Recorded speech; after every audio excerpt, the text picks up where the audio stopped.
Welcome, everybody, to Ridiculously Raw, the most must see show on YouTube.com today. I am Anthony Fleury, your ridiculously over good brother, joined as always by good old MF Michael Fletcher. Not sure where Michael Bullock is. We're not going to sit around and wait for him. If he comes in, he comes in. Um, but I do know Didi Woodson is out because of work commitments beyond her control. So just wanted to get that out of the way. Monday Night Raw tonight, or as this edition of Raw was known tonight, the Braun Strowman Show. I'll explain in just a minute. But nonetheless, Monday Night Raw tonight on this Martin Luther King Day. What a tribute that was! Unbelievable. That's all I can say on that. Maybe the best one they've ever done. I can honestly say, and they usually do it at the beginning of the show, but not on this. And yes, this was a cutout filled show. I'll be honest. Not the best show. It wasn't the worst, but you had to kind of expect it because next week, of course, is going to be maybe the most anticipated Monday Night Raw in the history of the show, the 25th anniversary of Monday Night Raw. When you hear about the legends and Hall of Famers who are going to be on that show, whoa, Lord, it's going to be something. But all right, let's dive on in to this edition of Monday Night Raw, which was live from the AT&T Center in San Antonio, Texas, the home of the San Antonio Spurs. And we also announced the first inductee into the WWE Hall of Fame class of 2018. We'll address that as well. So let's not waste any more time. Let's dive right on in. And we started it off with the aforementioned Monster Among Men, Braun Strowman. He came out and he basically was going to cut a promo about what happened last week. When we had that grappling hook and took down that rigging and crushed Brock Lesnar and Kane. And he was then interrupted by General Manager Kurt Angle and a security team.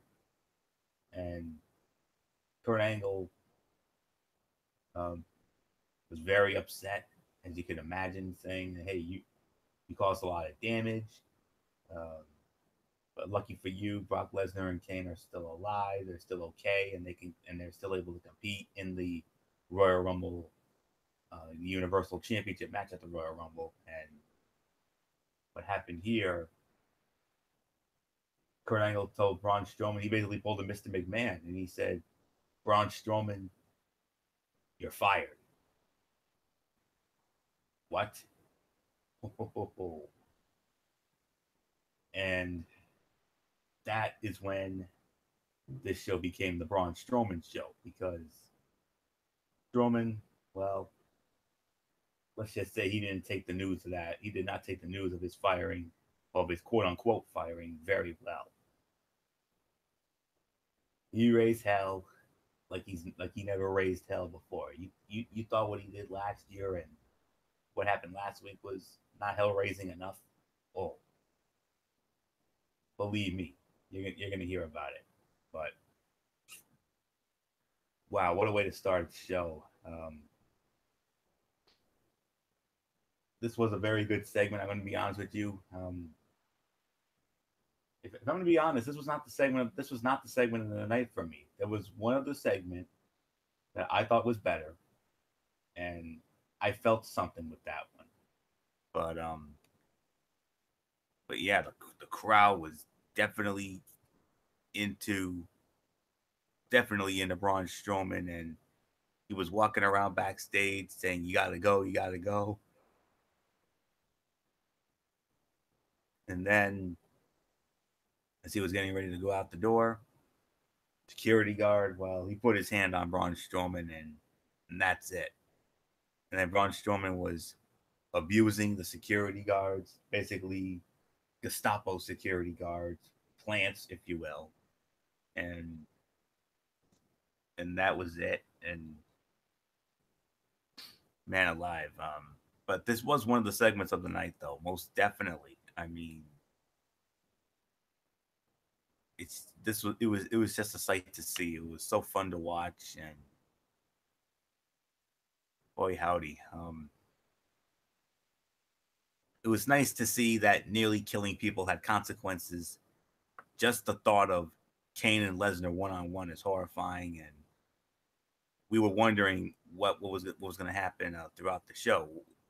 Was this going to stick, or was it their way of possibly moving Braun Strowman over to SmackDown Live? And I know MF would love to have the Monster Among Men raising hell on SmackDown Live. I mean, that alone would make that show more entertaining if you've seen the garbage they've been putting on lately. No disrespect, MF, but you know that's what we've been saying the last few weeks. But nonetheless, it was definitely a shocking way to start the show. I mean, a firing, but don't worry,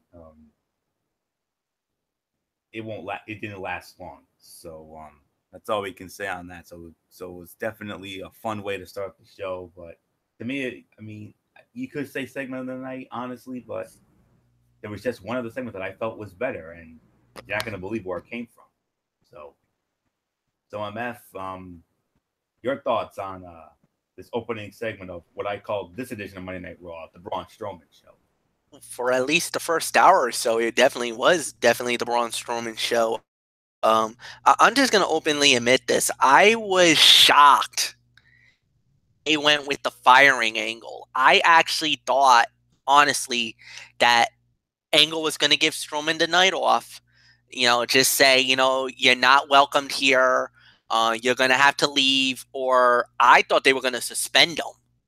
I actually thought that they were going to say, well, you're suspended until the Royal Rumble. I did not think that they were going to pull the trigger and yell, you're fired. And instantly, when I heard it, I kind of thought about it for a minute. I'm like, there's no way you're firing him from WWE.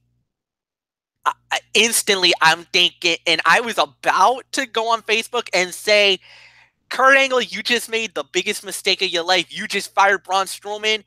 Daniel Bryan, Shane McMahon, get on the horn, call San Antonio right now, and get on the phone with Braun Strowman.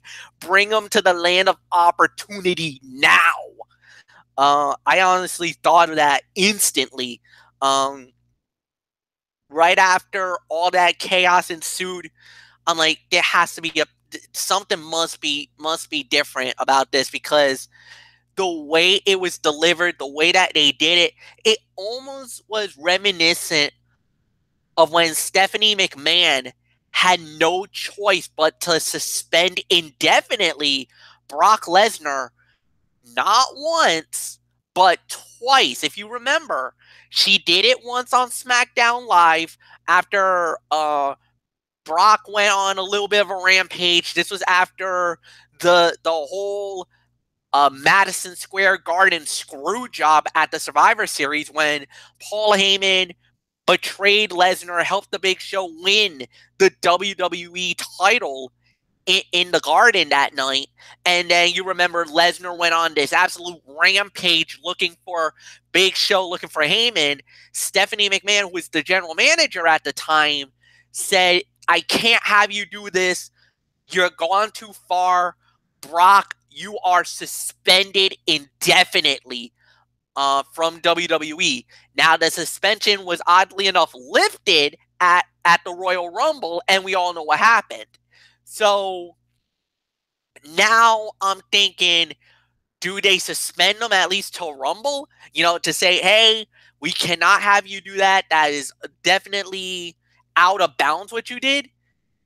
Angle went with the firing act, and I'm like, whoa. Even I was like, honestly, Floyo, I was stunned. My jaw hit the floor, but then it hit the floor for about a couple of minutes, and then I'm like, wait a minute. Does Angle realize what you've just done? You just unleashed a monster who's probably going to be beyond ticked off than ever before. I'm like, there has to be a payoff. Something must happen. I don't know. We'll get into it later in the evening, because something did definitely happen. But yeah, this was definitely. I'm not gonna call it the segment of the night, but this was definitely one of the segments of the evening. No doubt about it. Florio, go. Yeah, you're absolutely right on that, Matt. That's exactly what I was trying to say. So, all right, let's move on to our first match of the night. It was a return match from last week, a match that I absolutely had no desire to see again, and what happened proved my theory correct. It was the Bar going up against Titus Worldwide, Titus O'Neil and Apollo Crews, and the winners of the match in 10 minutes and 55 seconds. Titus Worldwide give the assist to one half of the Raw Tag Team Champions, Jason Jordan. MF, I had no desire to see this match again, and yet this is one of the problems that one of the bad habits that WWE has today, repetitiveness. And I didn't want to see this match again, and the way this match went down proved my theory right. I didn't want to see it again. Well, okay, I get your theory. I get your point. Why do you go back to the well once again with this? Why do you go down that road, the road that nobody really wants to travel? But if you think about it, you could actually make an argument that Titus Worldwide has gained enough momentum that you gotta put them in the conversation for a Raw Tag Team title shot. Now I know. Wait a minute, Mike. You're going crazy here. No, think about it. 2 weeks in a row now, they beat the former Raw Tag Team Champions, The Bar. The Bar has always preached themselves that they're not just the they set the bar. They are. Go ahead. You got it. I know where you're going with this. It's their catchphrase. They don't just set the bar; they are the bar, just like we are when it comes to our content here on YouTube.com. Duh. Well, unfortunately for the Bar, Titus Worldwide has exceeded the Bar twice now in back-to-back weeks. Now, don't get me wrong, I get it. A lot of people didn't want to see it. Maybe I don't. Well, I do, because that means that brought Dana Brooke out, and if you saw what she was looking like tonight, hello, Brooke. That's all I'm saying about that. Angel in white. Oh, yeah. Oh, yes. Oh, yes, indeed. Angel in white, and definitely a stunning beauty. No doubt about that. But let's get back to the wrestling. Titus Worldwide now deserves, or at least has an argument to say, hey, we've won 2 weeks in a row. We beat the Bar. So we exceeded that bar that the Bar has already set for themselves. We deserve a shot at the SmackDown, at the Raw Tag Team Championship. That we deserve an opportunity at the Gold. We deserve our place at least to get a look at the belts, because you've beaten former Raw Tag Team Champions 2 weeks in a row now. Shouldn't that put you at least in line for a look? Not necessarily deserving an opportunity. Now, I get about the Jason Jordan thing. What the hell were you doing out there? Why did you? But here's the thing. He never got down to ringside. He never physically got involved. He came out. He stood at the rampway, and he was about, a good 25, 50 feet from the ring, from ramp to ring. So it wasn't like he was physically involved. Yeah, he came out, and Seth Rollins came out like, what the hell are you doing? We're supposed to be partners. We're supposed to be a tag team. We're supposed to be together. You got to tell me what the hell you're doing before you do it. I was going to tell you not to poke the bear, not to go out there, not to upset the Bar, because now they're going to be coming after us because of this. What are you doing, Jason? You could definitely see there's an underlying friction between the two. Jason still being that gun-ho, like, nothing's going to touch me because I can do whatever I want. And Rollins knows there's dire consequences when you start doing stuff like this, and trust me, it comes back later in the evening, and we're going to definitely get into that fight because, oh my Lord, do I got a lot of things to say about that, and a lot of it's not going to be good. I'm telling you right now, I might open up a Mikey rant on the main event because, boys, I was absolutely confused, perplexed, and then once I sat down to think about it, I was not happy. And I'll get into that in a little bit. This fight here, I'll give this about maybe 1.5, 2 stars at least for the effort. I like the surprise outcome. It was a lot, and honestly, I don't think we thought that the Titus Worldwide was gonna do it 2 weeks in a row, and they did it. They pulled off a huge win. Give them a Raw Tag Team title shot. That's what I say. I know Florio was gonna disagree with that. He's probably gonna be like, the only reason why you're saying that, Fletcher, is because you want to see Dana Brooke again. I'm gonna get to see her at the Royal Rumble. She's going to be in the Women's Royal Rumble match. I'm going to get many more times to get to see the beauty. Either if it's on Superstars or something on the WWE Network, I'll get to see her. Give the guys the shot. They've won 2 weeks in a row. They beat the bar. The bar did not just set the bar.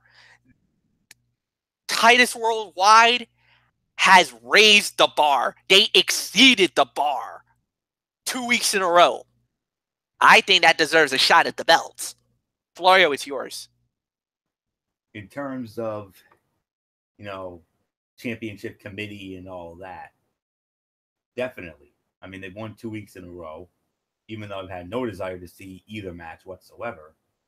And, because snoozer city, but 1.5 to 1 3/4 is the correct rating for this. I mean, I'm not a fan of it. I mean, as the bar lose again to two guys who haven't been doing anything ahead of their Raw Tag Team title rematch at the Royal Rumble. I didn't even think the distraction played all that well. It just killed any momentum the challengers may have had. But hey, why build momentum for title challengers? And the match was not very good either, making that much worse. So 1.5, 1 3/4. I can't even give it 2. That's all I can say on that. So we did have an announcement of more names that have been added to the guest list for Monday Night Raw. And we got some ladies coming back. Oh, do we have ladies coming back? Look, listen to this lineup. Kelly, Jacqueline Moore, the Bellas, Terry Reynolds, Michelle McCool, Maria Kanellis, and Tori Wilson. Add those beautiful angels to the guest list for Raw 25 next week. Lordy, that's all I'm gonna say. So can't wait to see you beautiful angels next week. All right. We have ourselves a cruiserweight matchup. Cedric Alexander squaring off against Tony Nese. Cedric Alexander wins the match 5 minutes and 47 seconds with the lumbar check. I'm going to give it 2.5 stars for the effort. I mean, right now, the cruiserweight division is in a rut right now. I mean, I feel as if we're seeing Enzo sending his Zo-Train goons after Cedric in forgettable matches for years at this point, even though the match was perfectly solid. It was a perfectly solid bout. Basically, this was basically a 205 Live match, if I'm going to be real honest with you. It felt like a 205 Live main event, to be quite honest. And, we're starting to hit a bit of a rut right now with the cruiserweight division. And here's hoping that at the Royal Rumble, when Cedric Alexander gets his rematch against Enzo Amore, hopefully they put the title on Cedric and they can maybe rebuild the cruiserweight division around Cedric Alexander, which they should have done in the first place, considering the very good showing Cedric had in the Cruiserweight Classic a couple summers ago. including that 5-star classic against Kota Ibushi. So that's all I can say there.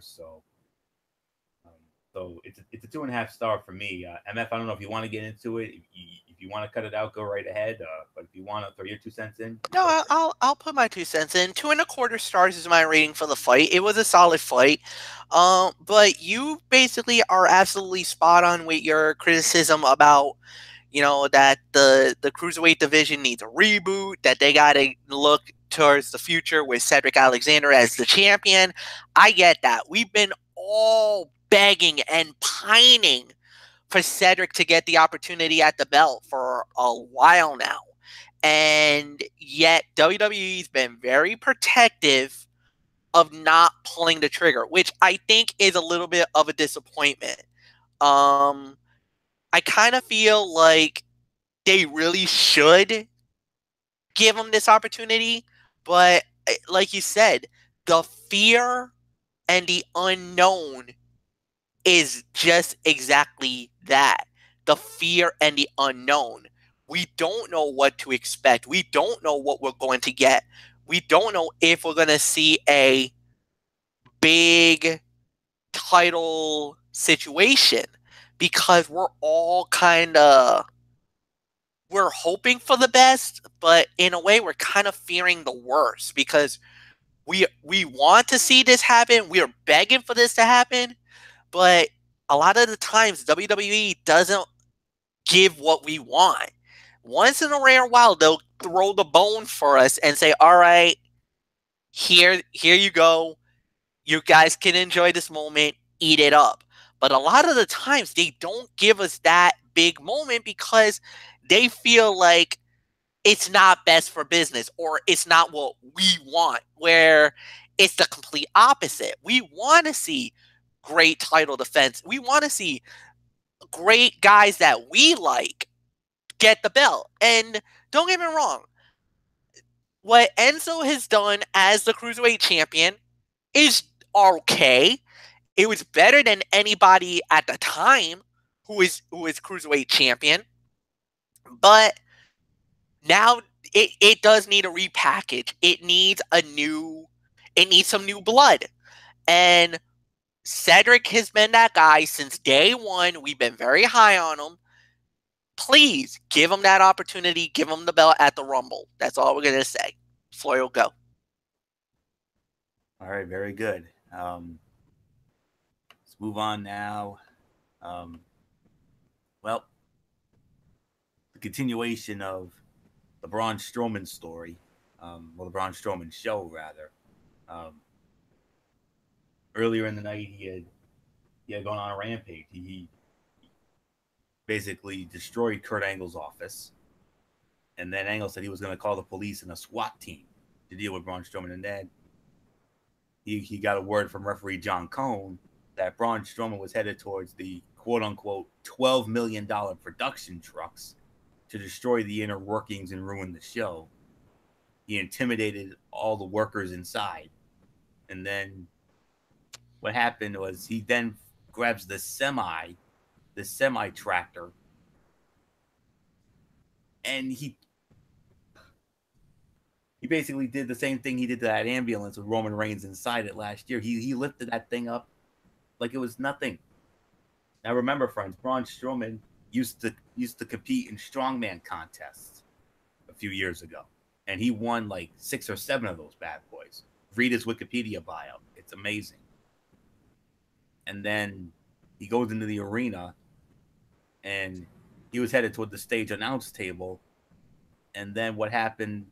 Well, rubbed me the wrong way because he basically took out my mentor, if you will, the man who I'm emulating on this show, the voice of Monday Night Raw, Michael Cole. At first, I thought with the way he had him, with the way he had grabbed him, I thought he was gonna damn near give the man a wedgie, for goodness sakes. But then he grabbed him, and and then Kurt Angle said, "Yo, stop it!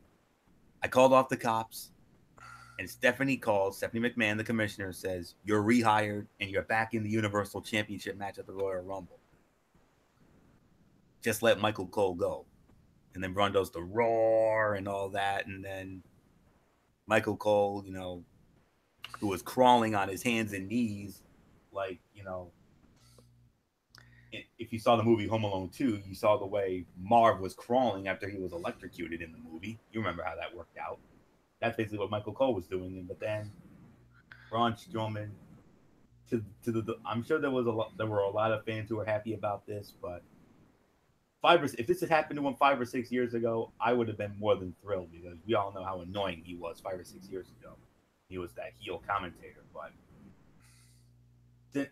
since basically Jerry Lawler's heart attack, I mean, the man has improved leaps and bounds. Say what you want about Michael Cole, but he improved leaps and bounds.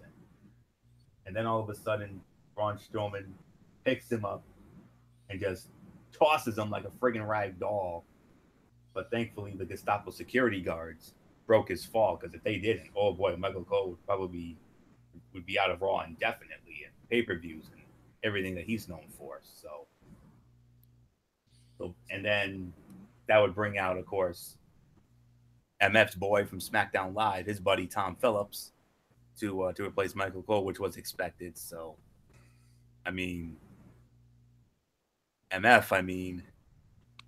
Strowman, another freakish show of strength, lifting that semi like it was nothing, and then basically picks on poor Michael Cole for no reason. You know what? I'm gonna say this.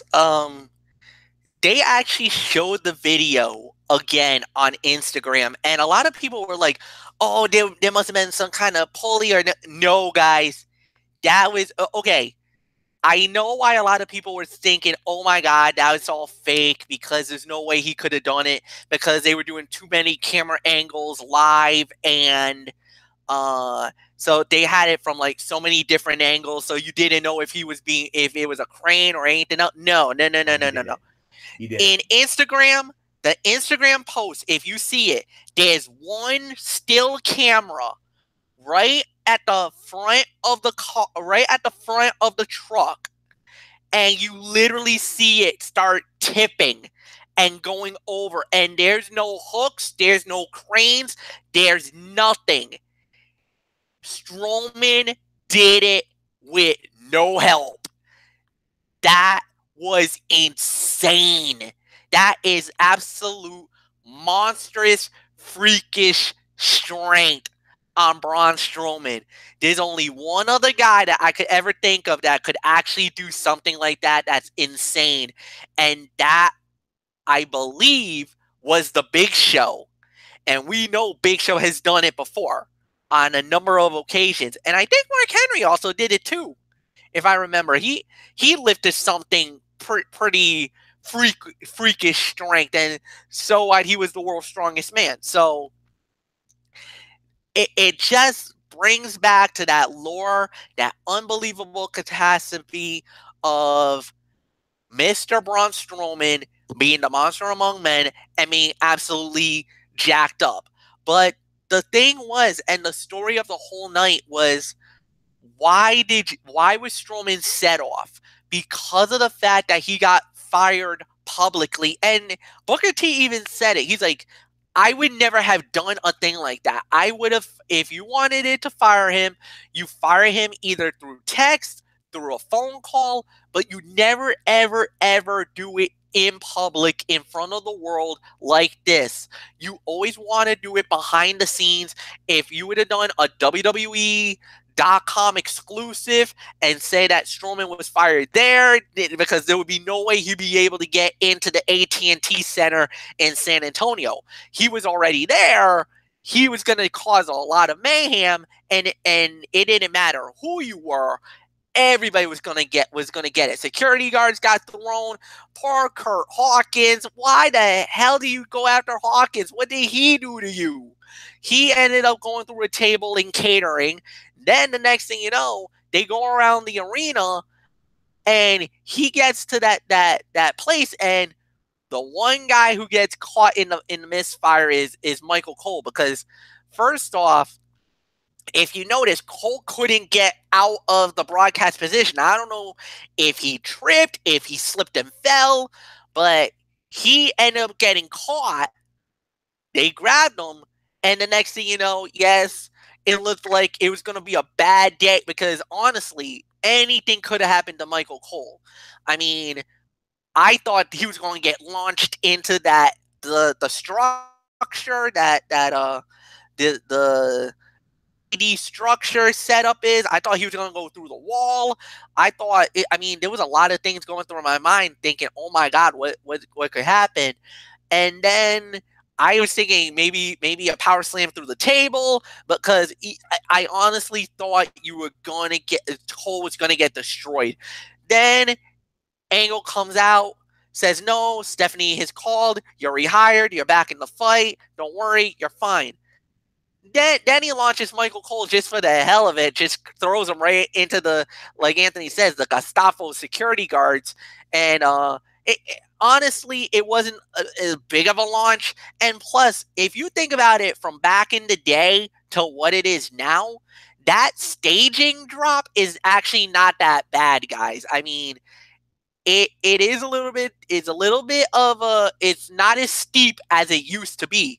Now, if it would have been like back in the Attitude Era days, if he got thrown off that staging, oh my God, that would have been the last of Michael Cole. That would have been the last of Michael Cole because that drop is big. I mean, it was at least, 10 feet, 15 feet, where this one's about maybe 5.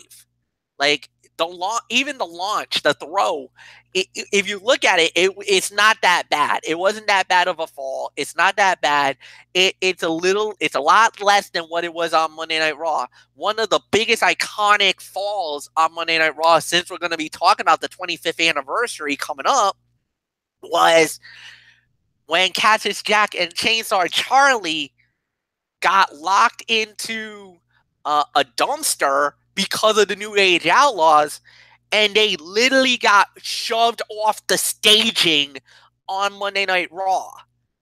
And that was a big drop. The reason why it didn't look as bad as it was because there was a couple of tables that was set it up over there to kind of cushion the fall. Because if it wasn't there, my God, it could have been more horrific than it was. Even though they played it and looked like it was oh my God, it was a horrible fall, but there was so much padding, the tables were there, so it cushioned the fall. But if it would have been pure concrete, 10-foot drop, man, that would have done some damage. So yes, I know why Florio's ticked off about Strowman going after Michael Cole. I definitely get that. Trust me, if that was Corey Graves, I would have been flipping out. I would have been ranting here tonight. So definitely, it was good for what it was worth. It served its purpose. Nothing more to say. Florio, it's yours. Yeah, same here. And yeah, Graves is one thing, but imagine if he had done that to your boy Phillips. I mean, that would have really set you off because we all know Phillips is the voice of SmackDown Live. So, but yeah. It was expected. I mean, we knew this was going to be just an angle, and that's exactly what it was. It was just an angle, and I think it was basically their way of saying, "Hey, Braun Strowman is definitely the best thing going on Monday Night Raw today with his freakish shows of strength." And we all know Braun Strowman is best for business because of the ratings and because people want to see what is he going to do next. So. And that's why Bullock and I have been so high on Braun Strowman for the last year or so. So well done. Now we move on to a very highly anticipated women's matchup. In many people's eyes, the 2 odds-on favorites in the upcoming Women's Royal Rumble match, Asuka and Nia Jax, squared off. Winner of the match in 10 minutes and 40 seconds via a referee stoppage. It was Asuka. Both ladies were fighting on the outside, but Asuka tripped Nia Jax up, and Nia's knee got caught in the between the steel post and the steel step, and Nia beat the count. Nia avoided the count out, but what happened was she tried to stand and put the weight on it, but she just could not do it, and the referee said, I'm sorry, I can't. So it's over. Match is over. Asuka wins it. Referee stoppage. I gotta say, this was for me my second best fight of the night. I'm gonna give this about 2 3/4 stars. Pretty good TV match, which I felt worked to their strengths and protected both from a loss with a solidly creative finish.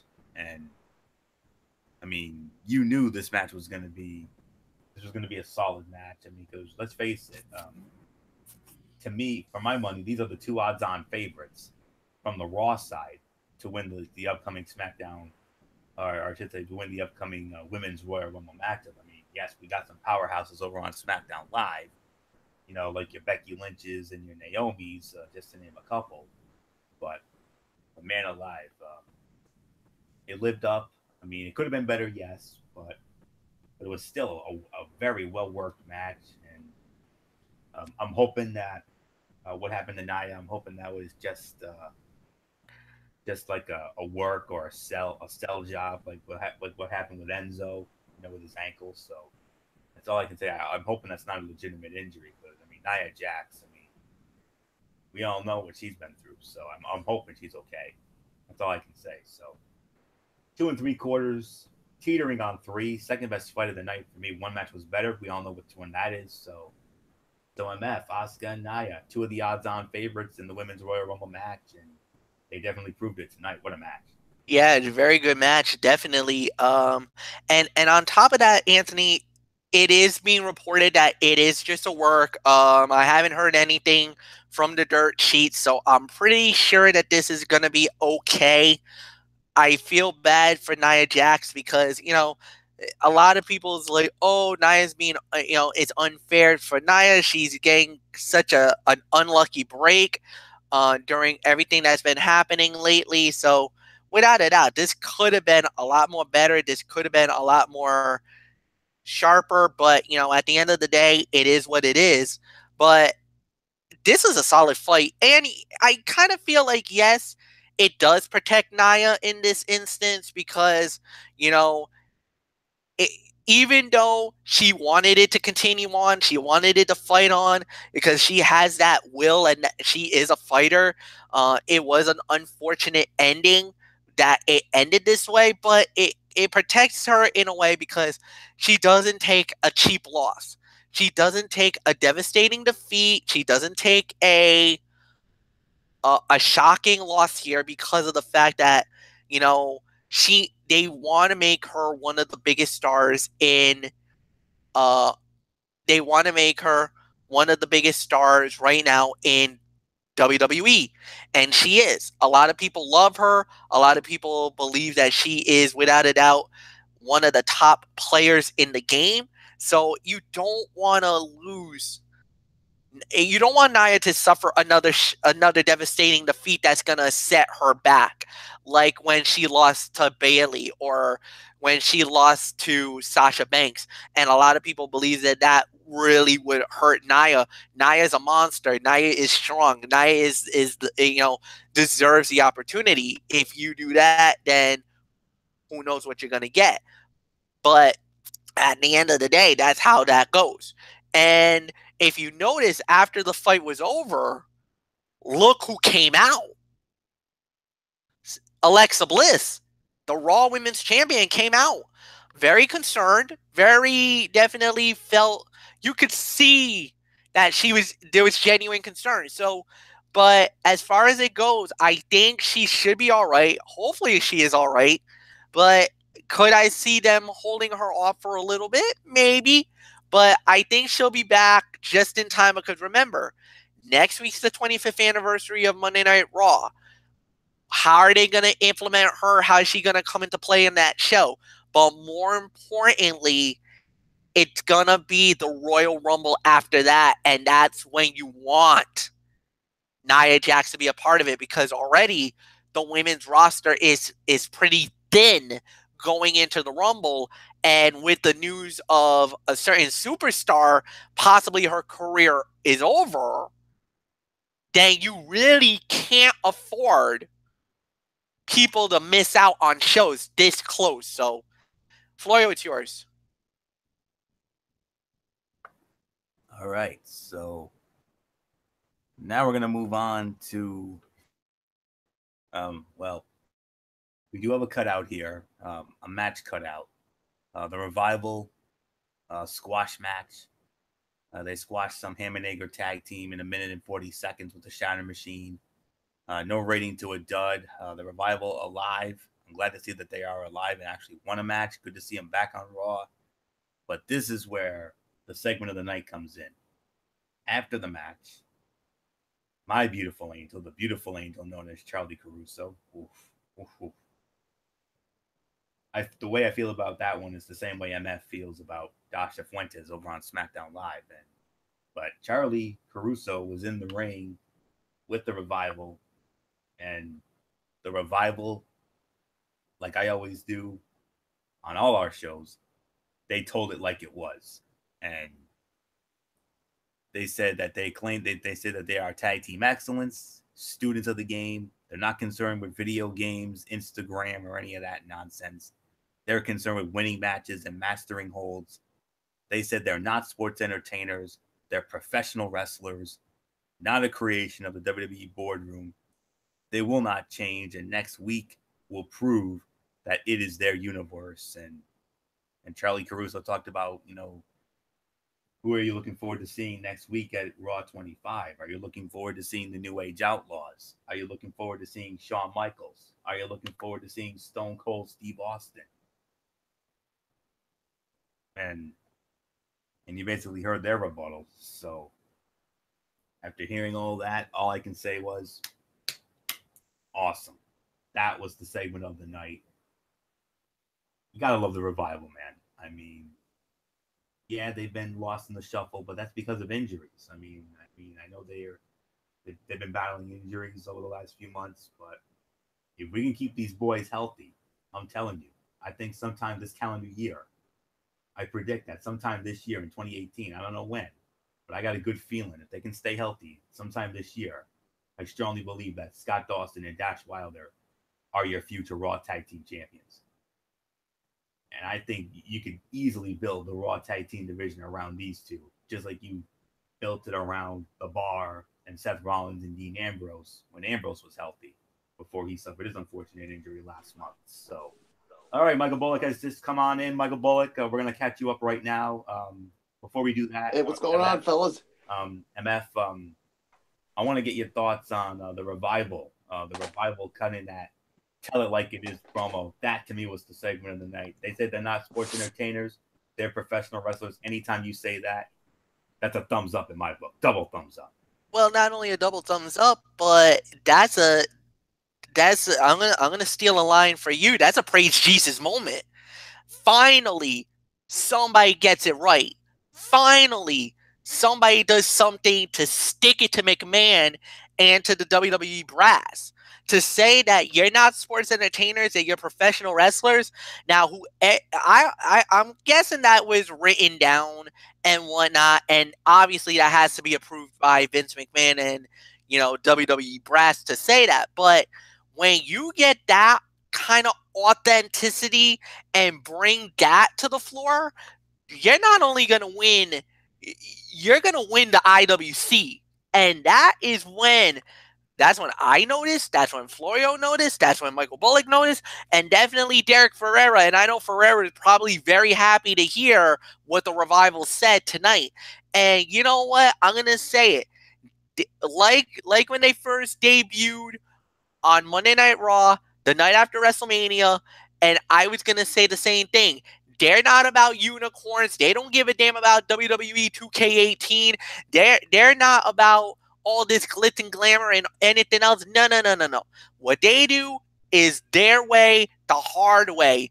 Breaking bones, punching people in the faces. Be a man. That's what they're all about. And that's what they bring each and every time out. And like you said, Florio, what's really been the downfall of this tag team has been the injuries. And that is the one and only thing that has really caused a problem and anything else. Is that the injuries have been piling up on them, and there's been a lot of unfortunate instances where they should be, where they could have been better or bigger, and it turned, not so good. Let me say one thing, though. After they kind of took a swipe at the tag team division, 3 teams came into my mind instantly when that happened. Those damn Dudleys, because they're going to be there next week.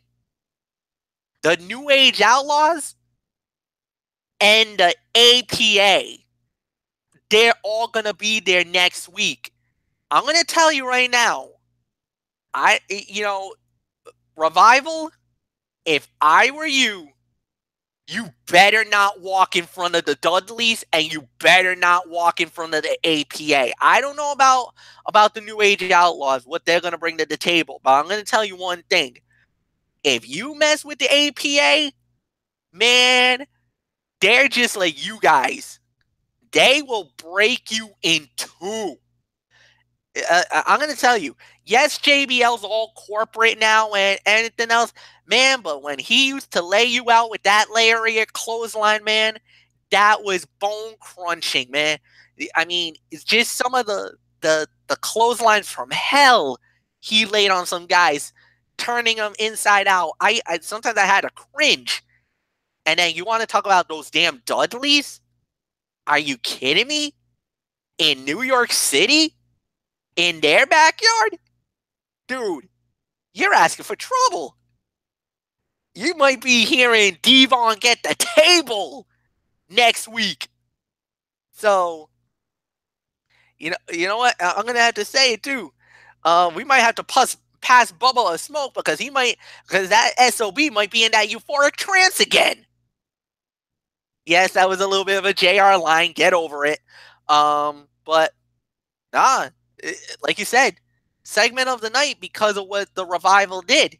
They made it real. They made it authentic. But careful, guys, because you might have just pissed off more than just one tag team from back in the day.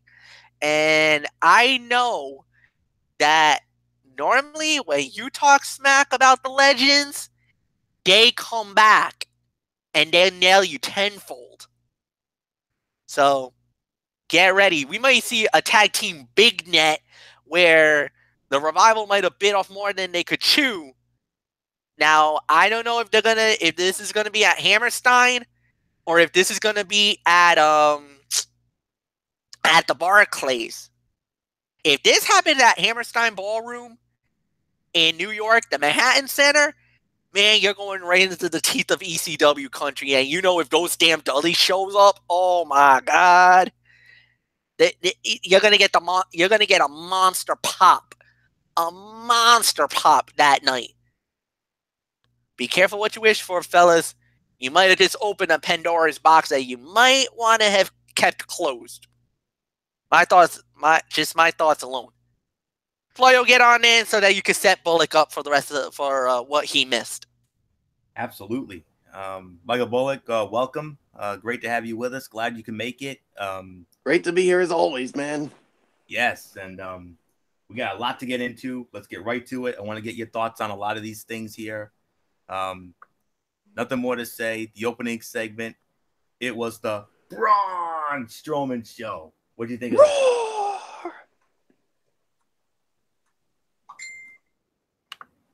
All right.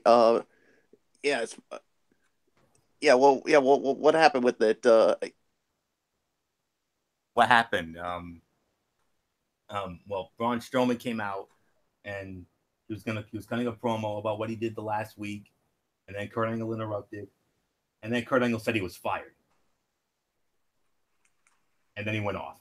Yeah, I mean, this was a really good way to start off the show. I mean, Braun Strowman talking about what he did last week and basically saying that he was going to walk out the Universal Champion. Then Kurt Angle comes out with security and basically was wondering what the hell was he doing? You were putting a lot of people in danger. And Strowman's like, I do whatever I want, whenever I want to. And then Kurt Angle basically just fired him. So, and let's just say a monster among men is not happy about that. So this was definitely a crazy way to start off the show. Indeed, and let's move on to what happened after that. Return match from last week. Titus Worldwide defeats the Bar again in 11 minutes. I mean, what do we think of that? Dang, I mean, I'm gonna give this about 2.5 to 3 stars. I mean, Titus Worldwide. I mean, gets another win over the Bar, and I got to tell you this, Florio. After hearing about this, maybe somewhere down the line, Apollo Crews and Titus O'Neil, maybe they do deserve a title shot. Yes, and yeah, I mean, I think we may have to start taking them seriously now. Yep, that's exactly what MF said. So let's move on. And maybe it has to do with his girl Dana Brooke. Oh yes. We talked about and that. Maybe that was the best thing for them. I agree. Cedric Alexander went up against Tony Nese. Cedric Alexander won that 5 minutes and 47 seconds. Your thoughts on that? I'll give it about 1.5 stars. I mean, fine for what it was. Nothing really special about it, and there's really nothing more to say. Let's just move right along. And then the continuation of the Braun Strowman show. Another freakish show of strength. He lifted and tipped over a semi, and then basically picked on poor Michael Cole and tossed him around like a rag doll, like he was nothing. But then Kurt Angle came back out and says, "You're not fired. Stephanie has rehired you. You're back in the championship match at the Rumble." And then he still attacked Michael Cole anyways. So, and that brought out Tom Phillips of SmackDown Live to replace Michael Cole on commentary for the night. So, I bet you there was a lot of Michael Cole haters who enjoyed that. Oh yeah. Not me though, because you know how much I appreciate Michael Cole, because Michael Cole is basically my mentor, my namesake when it comes to this show. And he's been getting better. I mean, ever since getting rid of that whole heel thing they did back a few years ago. Yeah, I just said that. He's improved leaps and bounds over the last 5 or 6 years or so. And I'll tell you what, I'm not one of those Michael Cole haters anymore. No. I mean, I can understand, people, those haters enjoying it, but the thing is, he's a human being like all of us, and he doesn't deserve that. No, he didn't. And normally, I approve of what Braun Strowman does, but this is one here I cannot and will not accept. Well, it was basically, wrong place, wrong time for Michael Cole. That's all there was to it. So, yeah. Asuka against Nia Jax. Asuka wins the match 10 minutes and 40 seconds via a referee stoppage. They did an injury angle with Nia Jax. Thankfully, it's not a legitimate injury, but your thoughts anyway. What did you guys give it since it was a ref stoppage? 2.75 of a star. I don't know about you. Huh? Michael Fletcher gave it about 2.5 stars. I gave it 2.75 to 3 stars. What's your rating for it? I'll give it 2.5 to 3 stars is my rating. It was a good match until that the stoppage there. So, yeah, there's really nothing more to say on it. So, let's just move right along. And then the Revival won a squash match in 1 minute and 40 seconds. But the promo that they cut after the match, segment of the night, very good promo. Hard-hitting promo, a Be a Man promo. I love the promo after the match. I want to get a quick thought from you on that promo. All I can say is, damn, Revival, tell us how you really feel. Basically ripping on the tag team, but especially those from the past. But like Michael Fletcher just said, I think there are 2 legendary tag teams that you just may have pissed off. And he said those teams were the APA and the Dudleys.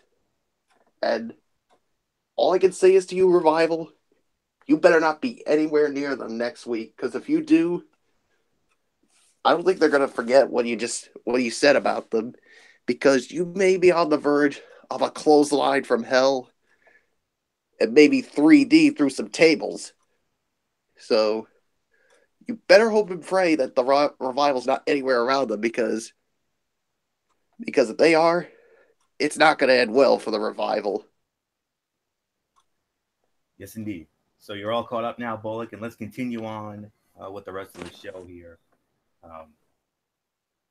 I'm gonna leave this up to you guys. If you want to talk about this, we can, or if not, we'll call it a cutout. Roman Reigns in a 1-on-2 handicap match against the Miz Taraj. Roman Reigns won the match in 8 minutes and let me see what do we have? 8 minutes and 17 seconds. So, do we want to talk about this? Do we want to, or should I just run the board here? MF, do you want to talk about this match, or Bullet? Do you want to talk about the match Roman Reigns against the Mr. Raj? I kind of have no real interest in it. You can run the board in my eyes. Fair enough. Yeah, I say the same. Yeah, it was a 1 3/4 star match anyway. I mean, Reigns getting revenge for last week, but not on the Miz. It was a very lethargic match and went way longer than it actually was. I mean, it was a match.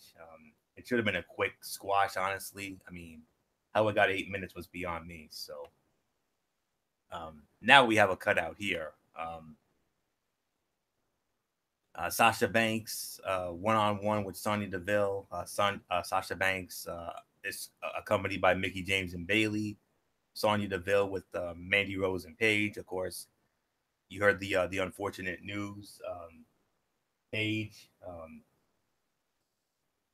the injury that she suffered a few weeks ago at that house show in Long Island turned out to be more serious than we thought, and it was announced that Paige will have to retire from in-ring competition at 25 years of age. I mean, very sad. I mean, Michael Bullock informed me of this the other day, and man alive. But nonetheless, it was Sasha Banks against Sonya Deville, and Sonya Deville gets the win in 2 minutes and 35 seconds. No rating to a dud. However, it was solid for the time given, and more importantly, a huge win for Sonya Deville. And I'm gonna throw in a quick observation here, if I may. Sonya Deville, to me, do you know who I see when I see Sonya Deville nowadays? I see a young Victoria. I really do. I see a lot of Victoria in Sonya Deville. I think, to me, she is the next Victoria, Lisa Marie Varon, or. Well, the only thing is, Florio, she's not crazy as a pet coon like Victoria was. Right. Yeah. But she looks like her. I mean, she has like the look of her, and her in-ring ability. That's all I can. That's why I'm saying. That's why I'm comparing Sonya Deville to Victoria. But who knows? Maybe we'll see the actual Victoria in that Women's Royal Rumble match. You never know. It's very possible. So that's that. No rating to a dud. 2.5 minute win there. Woken Matt Hardy. Yes. Squashes Heath Slater. 3 minutes and 37 seconds. 1 star, nothing match, with Slater getting in way too much offense and almost no crowd reaction. Okay. Hall of Fame time, boys. We got ourselves our first inductee into the WWE Hall of Fame class of 2018. We got the headliner. And that headliner and first inductee is none other than the one and only Bill Goldberg. Yes, Bill Goldberg is going into the WWE Hall of Fame. This was expected. I mean, we knew this was going to happen. I mean, the dirt sheets were all over the place. So let me break it down for you. According to Pro Wrestling Illustrated, 2016 Comeback of the Year, 1998 Inspirational Wrestler of the Year, Rookie of the Year. Also in 98, the PWI 500 in 1998, he came in at number 2. And in the PWI years in 2003, he came in at number 75 of the top 500 singles wrestlers. And then and also the Wrestling Observer newsletter, he was the 1998 Rookie of the Year. But then to his more, to the accomplishments, the actual in-ring accomplishments, in WCW, one-time WCW World Heavyweight Champion. We all remember that unforgettable night, Monday night on the Monday Nitro in the Georgia Dome, July the 6th of '98, when he won the title from Hogan. Two-time WCW United States Heavyweight Champion, a one-time WCW World Tag Team Champion with Bret the Hitman Hart, and was WCW's 5th Triple Crown champion. In WWE, a former World Heavyweight Champion on Monday Night Raw. Back in 2003, when he won the title from Triple H at Unforgiven. And then, of course, last year, as you all know, was the WWE Universal Champion when he won that last year at Fastlane when he knocked off Kevin Owens. And then and now inducted into the WWE Hall of Fame class of 2018. Well deserved. I mean, you want to talk about a key figure, a key cog in the Monday Night War. That's exactly what Bill Goldberg was on the WCW side. I mean, he was basically their Stone Cold Steve Austin. I mean, building up that legendary undefeated streak. He got it all the way up to I believe it was 173-0 before he finally lost to Kevin Nash at the 1998 Starrcade, thanks to Scott Hall. And I mean, you think about the impact that he had, not just on the business, but in pop culture altogether. I mean, he became a pop culture icon, and he had a cult following like you wouldn't believe. Of course, we always hear the Goldberg chants, and I mean, a superhero to children, and you know, just an absolute icon of the Monday Night Wars. And one of the reasons why WCW was doing so well was because of Bill Goldberg and the destruction that he caused, and the way that he used to beat people, take names, and the whole 9 yards. But he was so fun to watch. And of course, the night he won the World Heavyweight Championship from Hulk Hogan, Hollywood Hulk Hogan, that Monday Nitro in the Georgia Dome. I mean, maybe the greatest moment in the history of the show. I mean, man alive. And then, he came to the WWE. The first run did not end well because he had a beef with McMahon and Triple H. And a legitimate beef with both men. And then they parted ways after WrestleMania 20, that mess of a match with Lesnar. And 12 years later, he comes back, and let's face it, his second run was far better than the first one. And if you haven't seen that WWE 24 documentary on the WWE Network about Bill Goldberg, I strongly suggest you check it out, because that was a really good documentary. I remember sitting down and watching it when it came out, and yeah, it was really well done. So you got to sit down and watch that when you get a chance if you haven't already. So nothing more to say. I think I pretty much said my piece. Congratulations, Bill Goldberg. Well deserved, and I cannot wait to hear what he has to say when he gets officially inducted on Friday night, April the 6th, at the Smoothie King Arena in New Orleans, Louisiana, as part of WrestleMania weekend. So, MF, I mean, it was expected. The dirt sheets were reporting it. It's now official. Bill Goldberg, the headliner of the WWE Hall of Fame class of 2018. Well deserved. Well deserved indeed. Congratulations, Bill Goldberg. One of the true guiding lights of WCW, especially during that days when they were in the Monday Night Wars. The NWO, and especially him, basically was the catalyst of the war. And for him to do what he did in his short time, as a matter of fact, he started out as an NFL player and had to convert to professional wrestling. And once he did that, definitely the sky was the limit, and he proved to be a force to be reckoned with. And yeah, without a doubt, once they started that streak, nobody really took much notice about the streak until he became the United States Heavyweight Champion. Then everybody started looking at the numbers. After he got the 90th win, got over 100 wins, then you saw how I think it was at the 107th win he became the WCW World Heavyweight Champion, and it just kept rising and climbing and going until that fateful night, like you said, Anthony. That was the night when Kevin Nash won the WCW World Heavyweight title at defeating Bill Goldberg because of the interference of Scott Hall, get the taser or the cattle prod right into the chest of Bill Goldberg that laid him out. And the next thing we know, you're looking at it, you're thinking what's gonna happen, what's the future gonna be, the whole 9 yards.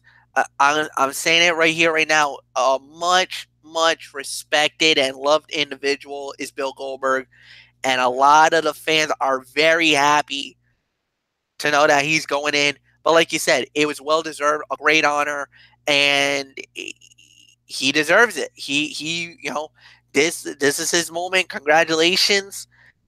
And Michael Bullock, I just give it to you. Yeah, this is a well-deserved honor for Bill Goldberg. I mean, we knew that he was going to get inducted into the Hall of Fame, and now it's official. And like you said, he was definitely one of the key figures of the war, especially in WCW, and then of course, shockingly, made the jump to WWE. And that night, of course, when he speared The Rock. So yeah, I mean, this is, of course, won the World Heavyweight Championship. And yes, of course, back in WCW, of course, he won the WCW title from Hollywood Hulk Hogan, I should say. And that was a unique moment there, no doubt about it. So then, of course, he came back, and of course,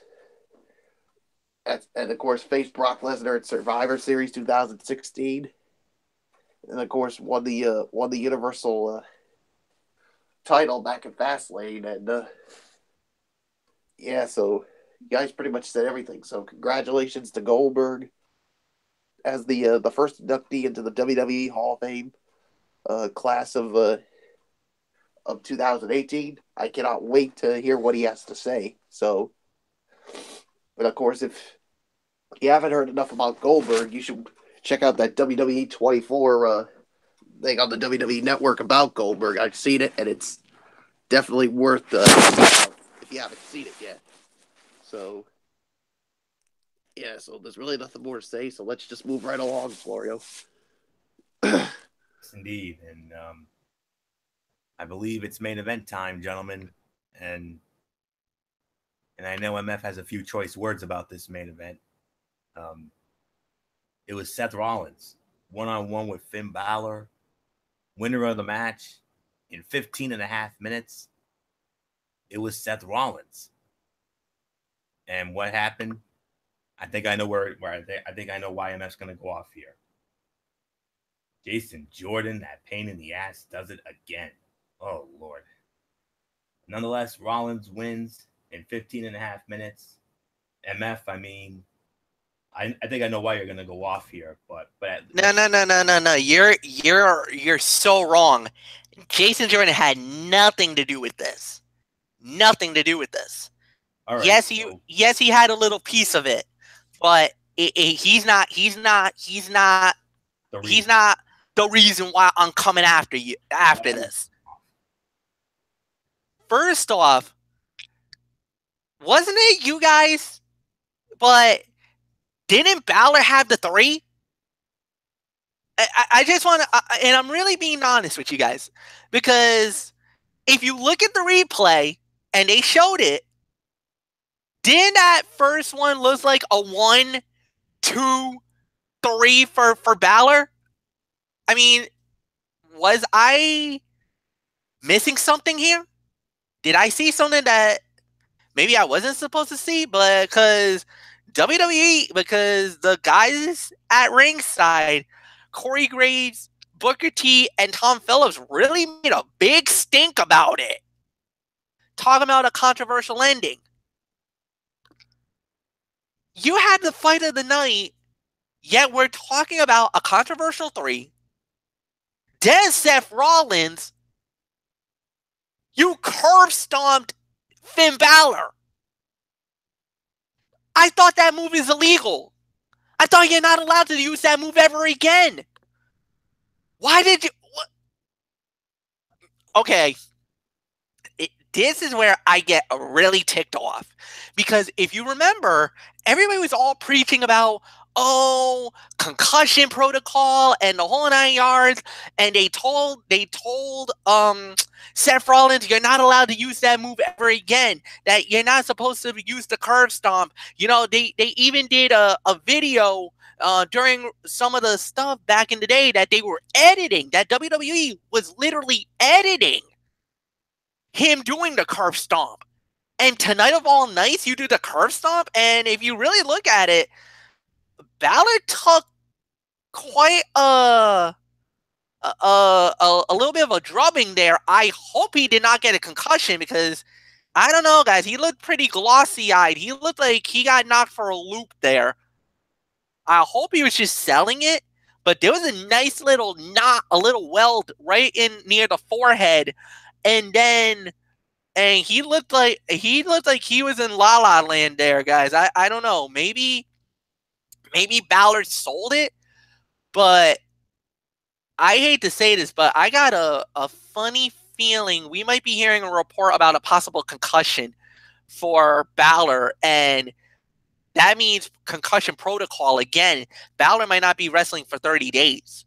I'm just saying, if that's the case, bye-bye Balor for Royal Rumble. That's all I'm saying. But I don't understand it. First off, it looks like Balor got screwed by the referee for the 1, 2, 3. Then on top of that, then you have the nerve to do the curve stomp on him. I thought that move is outlawed by WWE. I thought you're not allowed to do the curve stomp again. So I don't know. It just rubbed me the wrong way. Such a great fight, such a great main event, and it went hell in a handbasket the minute that controversial 3 went down. Because in my eyes, that was a 3 for Balor. Balor should have won the fight. But even if you looked at it, you got to go back and see it again. You're going to see the referee come down. Now, that's what I don't know. Was the initial thing just to put as a place hand and then go 1, 2, or when he went down to slam the hand first, was that a 1, 2, and then went for the 3, and then when he came for 3? Because if that's the case, that's 1, 2, 3. Balor wins. After he did that suplex, caught him into that small package. WWE, you got to train your referees better. I mean, what the hell? You cannot let something like that happen where we had such a great fight, a fight of the night, and it gets overshadowed by stupidity, incompetence. I don't want to say I'm absolutely like disgusted or angered by this, but I'm disappointed. This was such a good match. This was a great main event. This was easily 4 stars, but because of the shady finish, I can only give it 3.5. I'm sorry. I got to be the man that tells it like it is. I got to be like Florio would be. I got to be as critical as I can be. And this is not me being a SmackDown guy. I'm just being a WWE guy in general. You screwed Finn Balor here tonight on Monday Night Raw. Even though maybe the ending was supposed to be scripted for Seth Rollins to win the match. But in my case, it leaves a bitter taste in the mouth because of the ending. The ending was so horrifically done. And then for me, what rubbed me even more the wrong way was that he re-implemented, or that they signed off on him doing the curve stomp, the blackout, as they called it. I thought that move was outlawed because that was an easy thing because they were so concerned about guys getting concussions and everything else. And the first minute that he does it, it looks like he might have just given a concussion to Finn Balor. And the thing is, this is why the WWE gets slammed for stuff like this. And on top of that, this is why with guys like Seth Rollins, I'm sorry, this guy is not safe in the ring. He's just like Sasha Banks.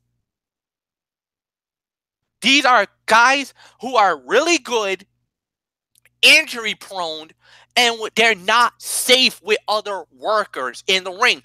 We can slam about Sasha Banks because she probably ended Paige's career, and for the second time, poor Finn Balor might be injured because of Seth Rollins. I'm done. Done. Bullock, go. Yeah, I can only give it 3 stars. I'm sorry. I mean, it was 4 all the way until the finish. I mean, I'm not going to reward something for such a BS finish like that. And I agree. I thought the curb stop was banned. I'll tell you what, WWE is really going to hear it from a lot of members of the IWC. I mean, I thought you banned the curb stop and then you bring it back tonight. You bunch of stupid idiots. And now Finn Balor may be concussed and he may be out of the Royal Rumble match because of Seth Rollins again. I mean, I just don't get it. I mean, this is why WWE always screws things up. I mean, this match was so good until all this nonsense happened, and I'm not happy about it. So WWE, you bunch of stupid idiot muttonheads, you ought to be ashamed of yourselves for giving us this nonsense here. And and if you don't make things right, and all I can say is, and I'm sending a warning out to them. Next week's Raw 25, this better be a damn good show, because if it's not, then watch out. A Phenom rant is coming, and I'm getting my shovel and I'm burying somebody's ass right here next week. I'm done. I'm freaking done with this nonsense. Florio, go before I really freaking explode. I'm going to give it 3.25 stars. This was the fight of the night. They played up that Balor had Rollins pinned and that the referee made a mistake post-match. Overall good match. A particularly strong second half. Easily the best thing on the show. Controversial, to say the least. It was interesting to see Rollins bust out the blackout. I wonder, maybe was it his character showing desperation or a hint at a possible heel turn where he wants to win at all costs? We're going to have to wait and see. But I agree. I mean, this was hypocrisy. I mean, this is WWE being hypocrites again. And, we've been blasting them for being hypocrites over on SmackDown Live because of what's going on with Shane O'Mac and Daniel Bryan, where they said at first that it wasn't going to be about them and it was going to be about the Land of Opportunity. And what happened? What's going on SmackDown Live right now? Shane O'Mac and Daniel Bryan are basically at each other's throats, and they're basically having a power struggle. Yeah. You thought it couldn't get any worse than that. And of all things, Raw, what happened, guys? I mean, you say you banned the curb stomp, and yet you let Rollins do it with no repercussions whatsoever? And now Finn Balor. One of them. Let me tell you something about Finn Balor.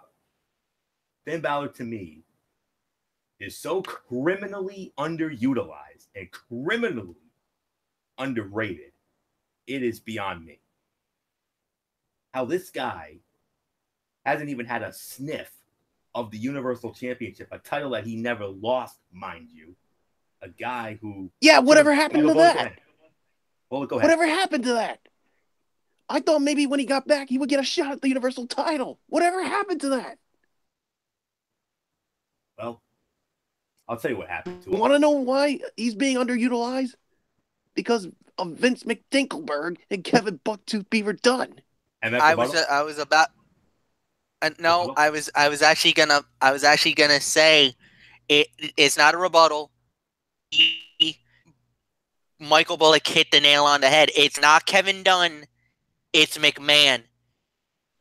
Yes. Has no fate. Hang on, Bullock. Not over enough.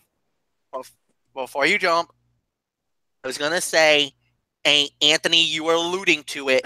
Vince McMahon has lost faith in Finn Balor, and it's because of the injuries. Because he couldn't stay healthy and he was getting hurt a lot. That's why Balor is in the position that he has, because there was a couple of storylines going around that he was going to get a shot at the Universal title and even win it back.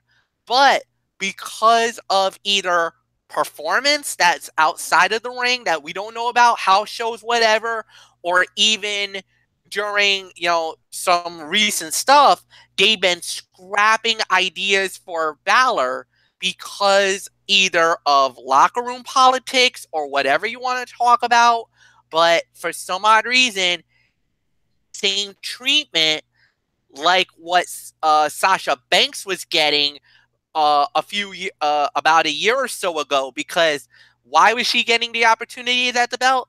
Because of the fact that they really didn't have that much belief that she was healthy enough to remain champion, and now it's coming and it's rearing its ugly head again. So, about one thing, McMahon is definitely responsible for holding down Balor, not Kevin Dunn, but Vince McMahon himself is holding Balor back. And Anthony, you were absolutely right. He is being underutilized. You are absolutely right about that. You're preaching to the choir right now about that. And the thing more than anything else. And the thing is, in NXT, I mean, he was one hell of a champion, and he was being used very well there. And can you imagine what the COO Triple H must be thinking right now? And I think that's also another thing that we need to talk about, because a lot of the times, if you notice, you come from NXT who gets major pushes, not many gets a big time rub on WWE. A lot of them, for the most part, buried and haven't even gotten your oomphs, as you know what I mean.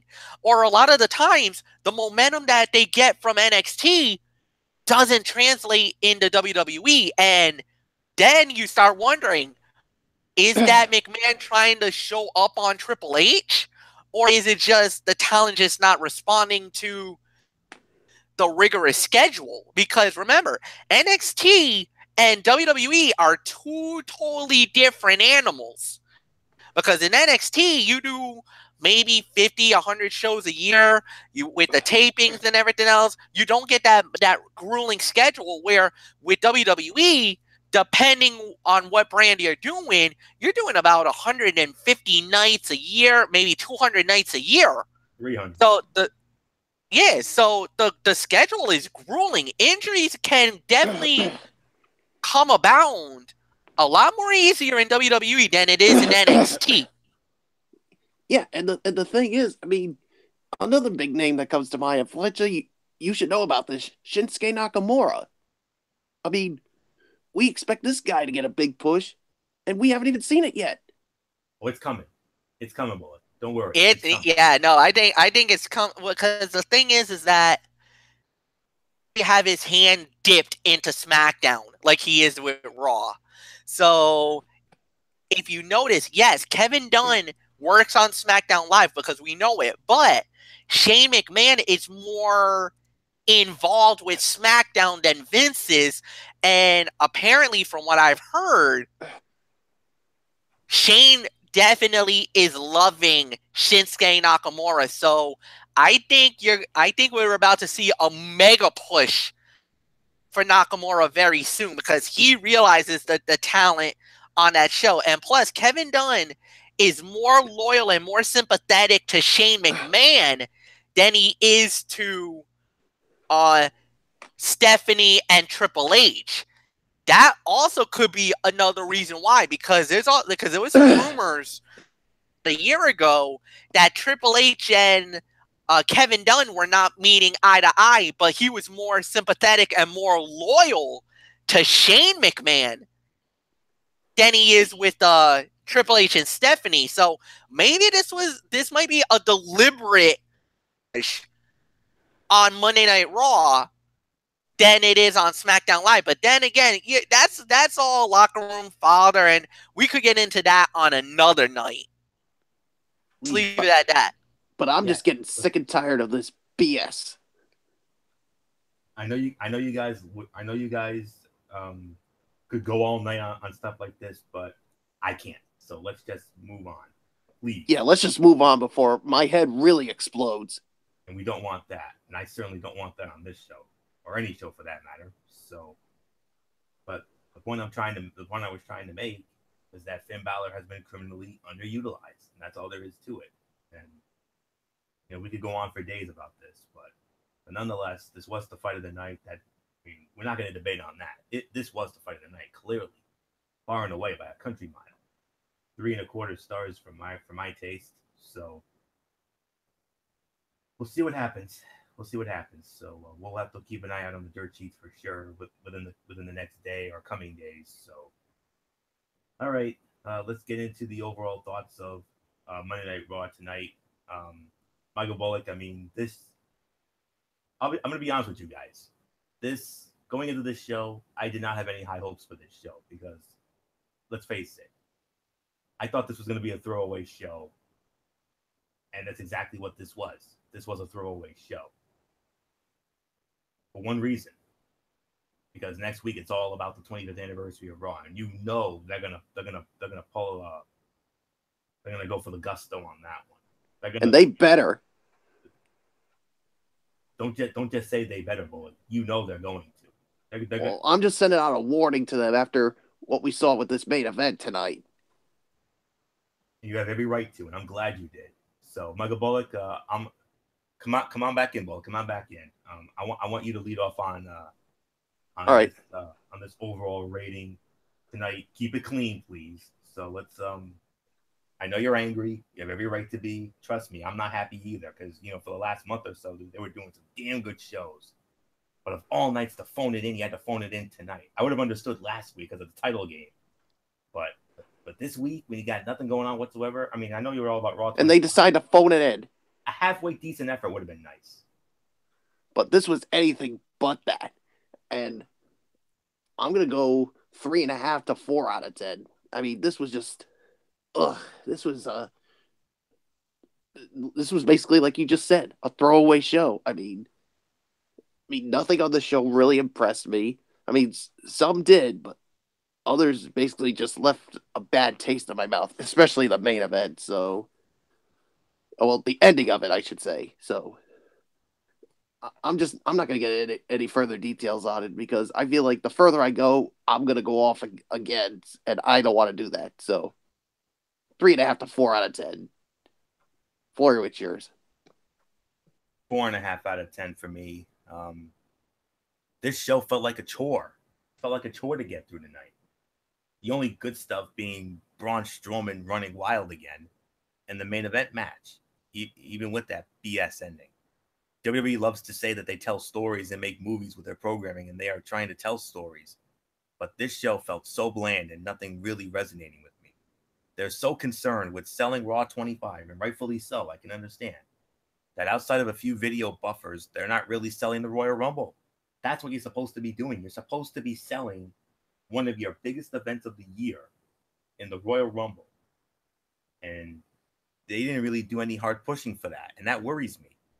Next week is going to be a fun-ass show. Let's not kid ourselves. It's going to be a fun-ass show with a ton of returns, festivities, surprises, the whole 9 yards. But are they going to have time for a serious, hardcore final build and sell for the Rumble? That's a big concern for me. even though I am very much looking forward to next week's show, because you're going to have Roman Reigns and The Miz for the Intercontinental Heavyweight Championship, a who's who of legends and Hall of Famers, including the original voices of Monday Night Raw, Jim Ross and Jerry the King Lawler.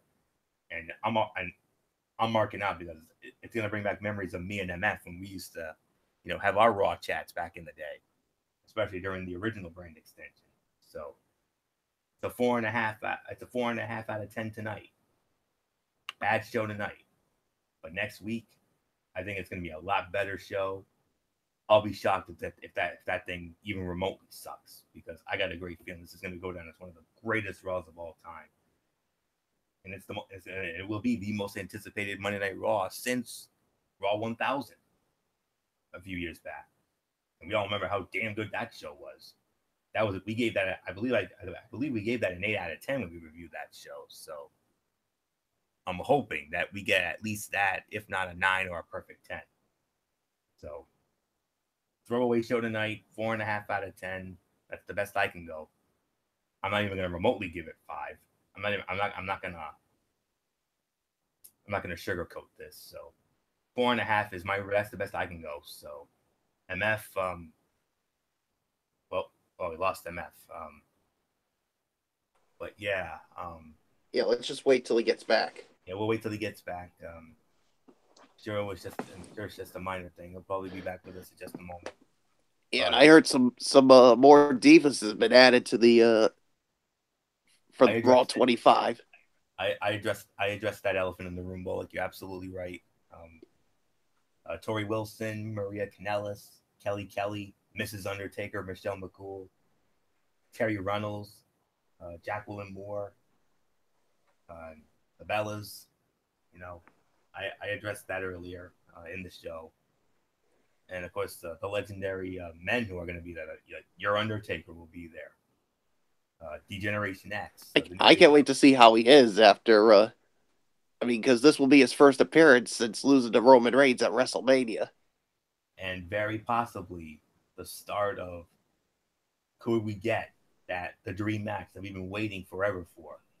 Could we get the build to that rumored match with The Undertaker and John Cena at WrestleMania?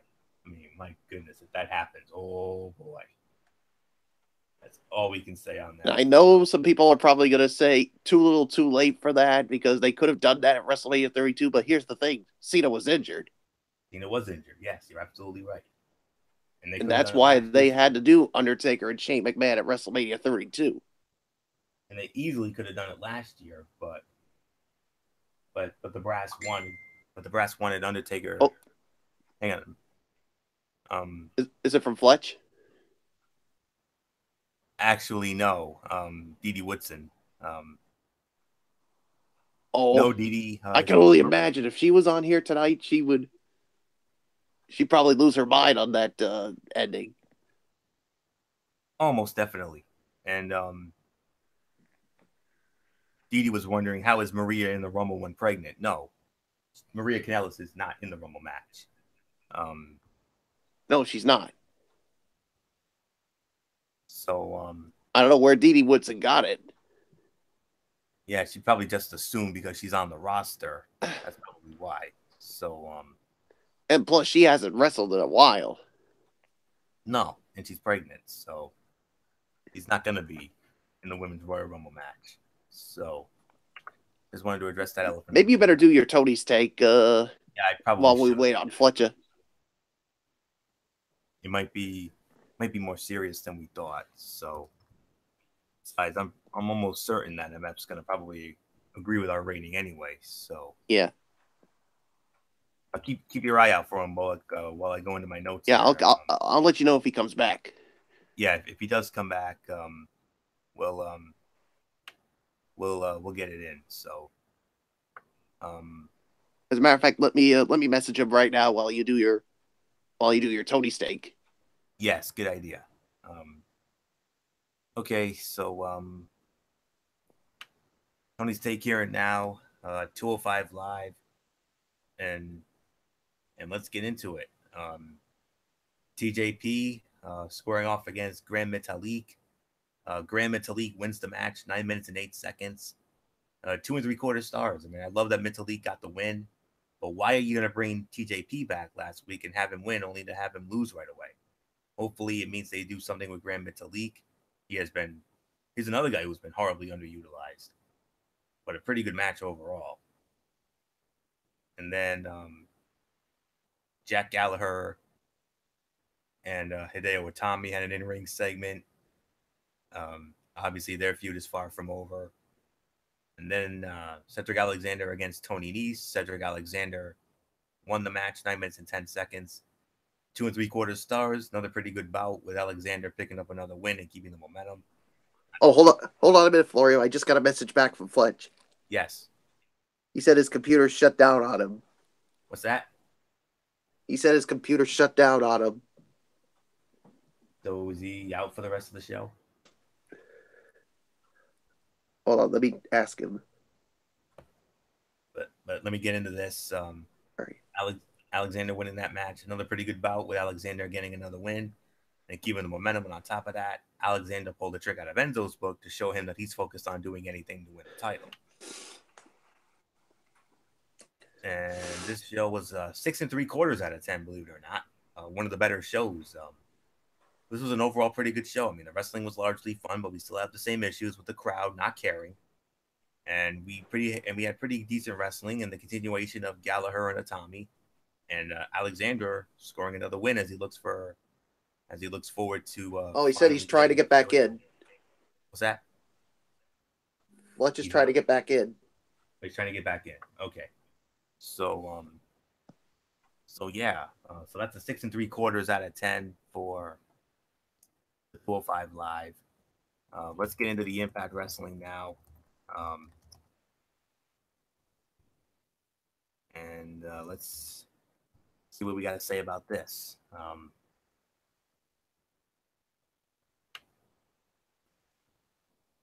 All right, we started it off with an in-ring segment, the gift that keeps on giving. Dan Lambert and Bobby Lashley gloating about Dan Lambert beating James Storm and getting him out of there.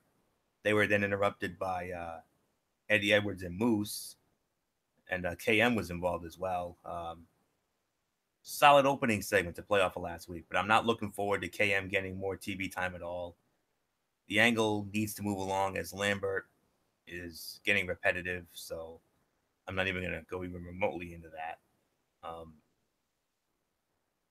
This was a regulation match. Ethan Carter III against Petey Williams, and Ethan Carter III wins the match via disqualification at 5 minutes and 48 seconds.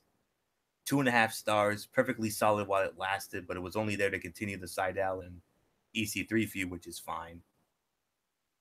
Then we had the Impact Knockouts champion Laurel Van Ness against Casey Spinelli, non-title match. Laurel Van Ness wins it in 5 minutes and 15 seconds. Another 2.5 stars, another perfectly solid match, giving Laurel a win to keep her momentum as champion. And I like Casey Spinelli. She's fitting in well, and he's delivered consistent performances so far. I think she's got a bright future ahead of her. Global champion Eli Drake addresses his win over Alberto El Patron. And he was interrupted by Alberto El Patron and Johnny Impact. So Drake will face both Patron and Impact next week for the title. And hopefully the footage will be clean and we get a whole match instead of just 4 to 6 minutes of highlights. But the segment was fine to set up the match. But I've honestly had my fill with these three feuding. It's been average to good, but far from great in between the ropes. Then Hakeem Zayn, Trevor Lee, and Caleb Connolly against Andre Dutt, Desmond Xavier, and Garza Jr. The babyface team wins it in 11.5 minutes. 2-star match. It was okay, but it was also a really flat match with little excitement. The only good part was Xavier winning to help set up his shot at the X Division title next week. And then in the main event, Bobby Lashley and KM against Moose and Eddie Edwards. Lashley and KM win the match 12 minutes and 40 seconds. 2.25 stars. It was another okay match with very little fire and providing a flat effort overall. Edwards and Lashley especially felt wasted in this setting as the ATT angle continues on like the zombie corpse Shane Walsh. 5.5 out of 10. Was one of those, it was a shows. I mean, it existed. It was largely fine, but there was absolutely no sizzle to the show whatsoever. or anything memorable at all. It was there and mostly fine, but overall a below average effort. But the good news is they did set up some good stuff for next week with Ishimori and Desmond Xavier and LAX against OVE in a barbed wire massacre match. Whoa, Nelly, that is going to be something. Next week's show has some potential. Really, really does. So let's going to get into what we can expect for this upcoming week. And okay, let's see what we have here. Taiji Ishimori against Desmond Xavier for the X Division Championship. Congo Kong against Chandler Park. Rosemary against Casey Spinelli. That Global Championship match. Eli Drake, Johnny Impact, and Alberto El Patron. And then LAX and OVE, Barbed Wire Massacre. Man Alive, is that going to be fun to watch? So that all goes down Thursday night on Pop Television. And yeah, so I've pretty much run down everything that I could. So not sure what's going on with MF. I see he's not back in yet. I know Bullock said he was trying to get back in. So yeah. Pretty much all I can say on that. And okay. I was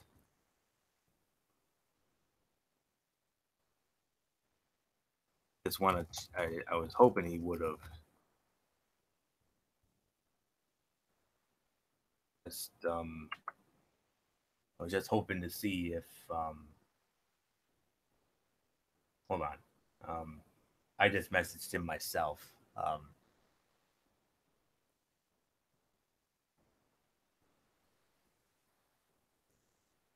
Just waiting for the response.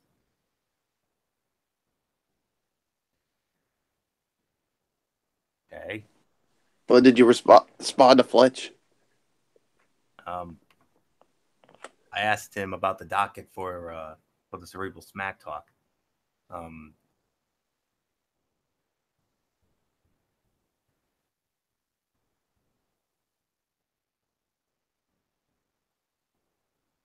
just asking him for his final rating. So all right. And the docket for the Cerebral Smack Talk. Yes, that's what I was asking for. Yeah, so